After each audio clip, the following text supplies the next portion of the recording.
Hello all my dear friends, welcome to our channel as JTN's online tutorials. So students, today we are going to study the second topic of chapter 5, periodic classification of elements, chemistry standard 10th. First video में मैंने आपको डॉबरिनर triads समझाया था. So after डॉबरिनर students, बहुत सारे ऐसे chemist थे जिन्होंने डॉबरिनर की तरह एलिमेंट्स की प्रॉपर्टीज को स्टडी किया on the basis of their atomic masses.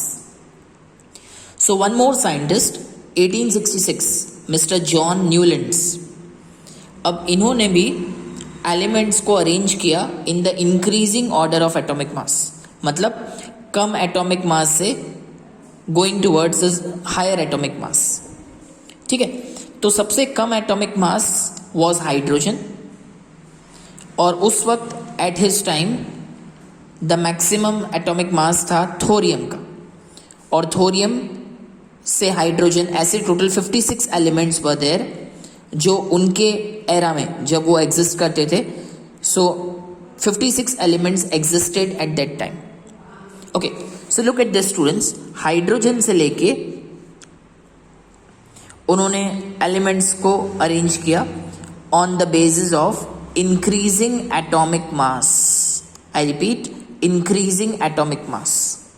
So like that he arrange 56 elements together.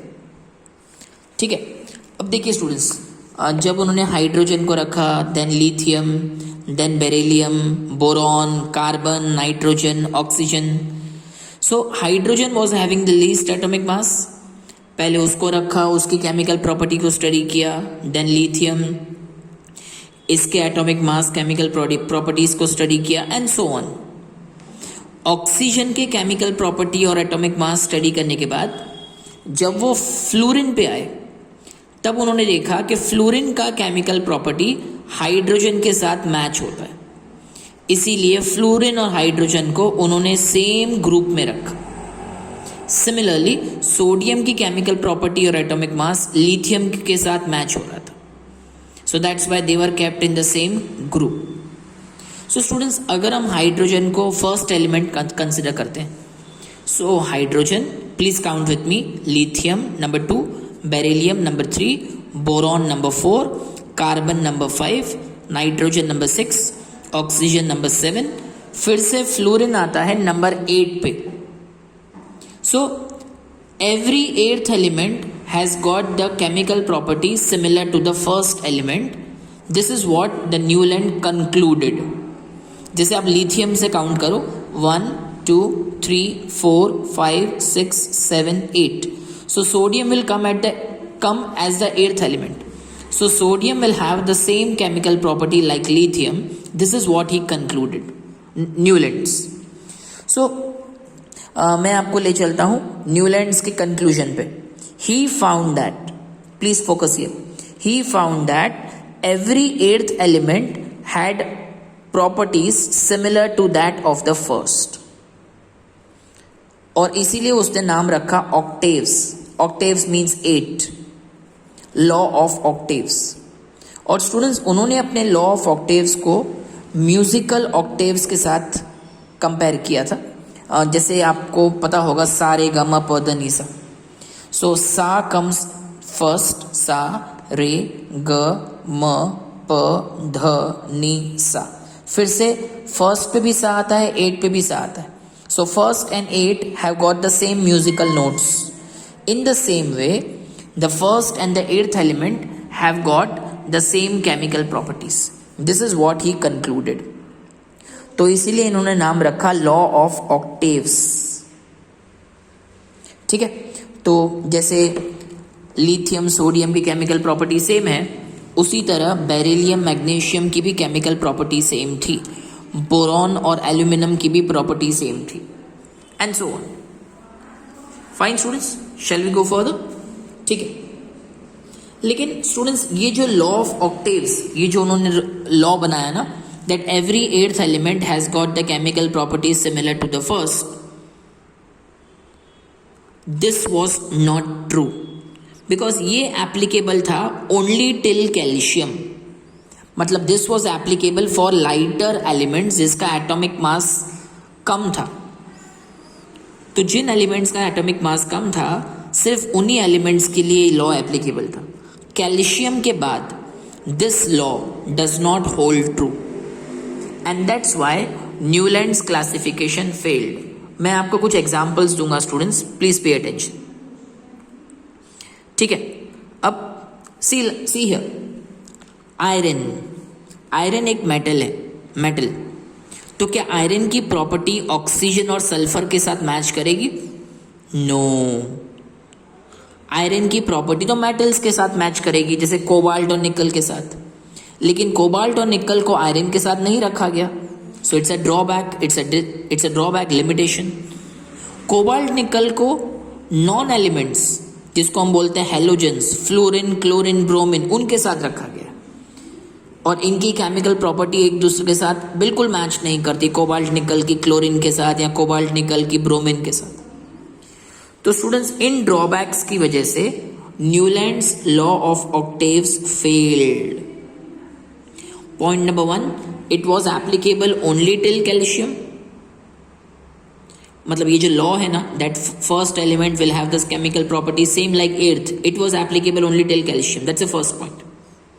Second and the most important point, इन्होंने अज्यूम कर लिया कि सिर्फ 56 एलिमेंट्स एग्जिस्ट करते हैं नेचर में और फ्यूचर में और कोई एलिमेंट डिस्कवर नहीं होगा।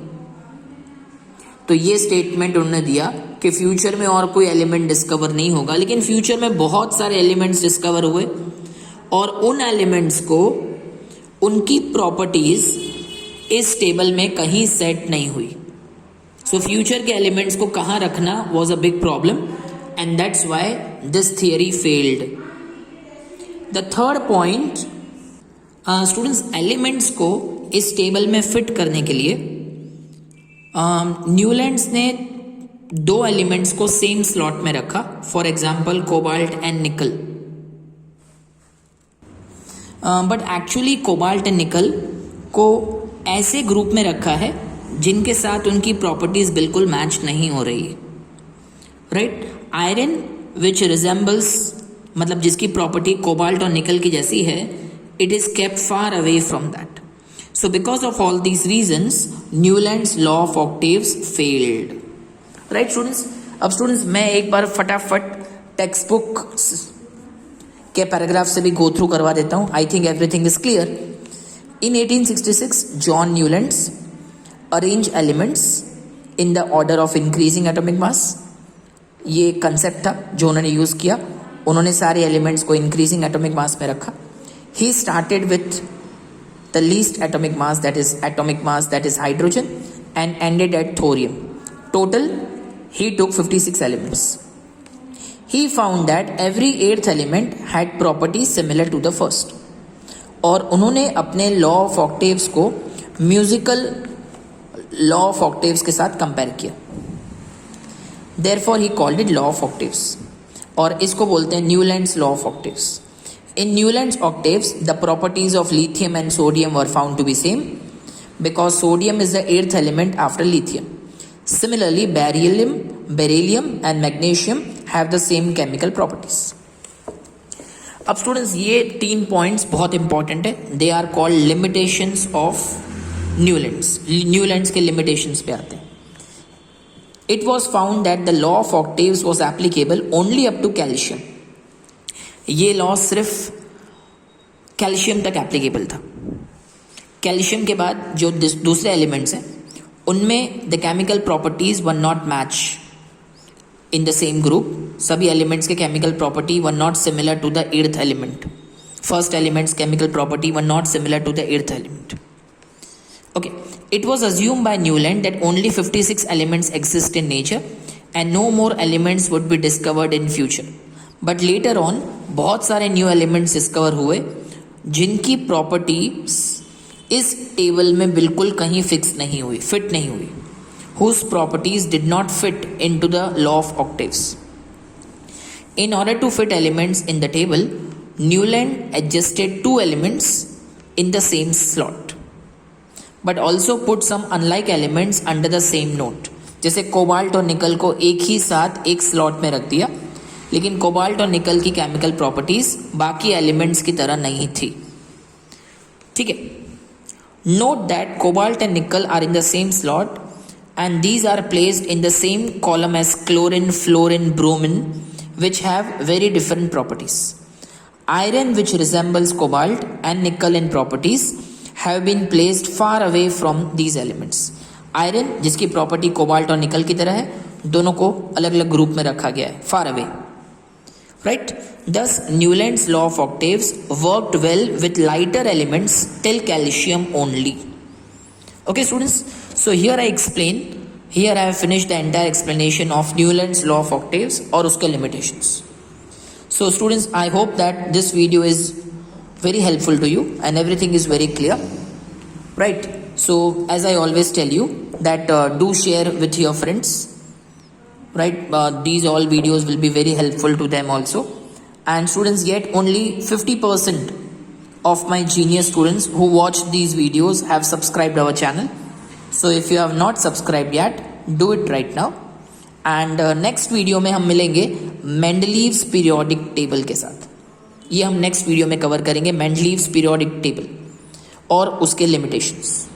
So right now it's time to say bye bye and have a nice day.